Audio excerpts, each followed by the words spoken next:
en tant que chaman, qu'est-ce que tu conseillerais pour pouvoir justement préserver son intégrité, son aura? Alors oui, c'est vraiment une bonne question. Alors après les soins, donc moi quand je fais le soin, donc voilà, donc je récupère l'âme de la personne où elle est coincée, souvent je la décoince un peu, on va faire revenir des morceaux d'âme, etc. Puis je vais refaire son aura, on va faire passer beaucoup d'énergie, on va refaire l'aura, etc. Et je pense que nous, et ce que je leur conseille, et je pense que c'est notre mission à tous, c'est de nettoyer.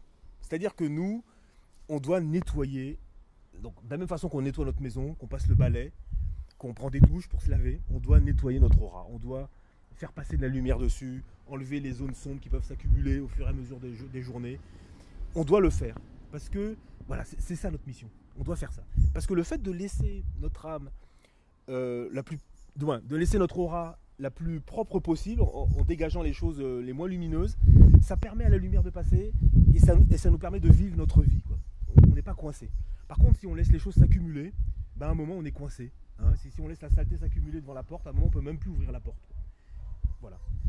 Donc les conseils c'est ça, c'est de nettoyer. Et ça c'est quelque chose qu'on peut tous faire très facilement, hein. Il suffit de se mettre en état de méditation, en état de conscience modifiée.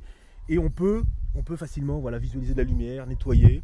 On peut nettoyer soi-même, on peut nettoyer les proches, on peut nettoyer les lieux, faire passer la lumière dans sa maison, et puis sentir là où ça bloque, sentir les zones un peu bizarres.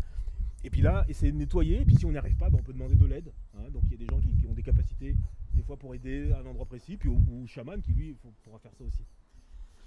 Et quand et le fait de nettoyer, on va deviner, on va sentir les zones. On dit tiens, je fais passer la lumière autour de moi, on la fait passer, et puis on sent que ça bloque dans le genou, on sent qu'il y a un truc, on sent.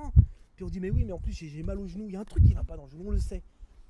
On demande, on pose la question, à un moment on a des réponses, puis à un moment on va voir le chaman qui vous aide à débloquer ça. Voilà ce que je peux donner comme conseil.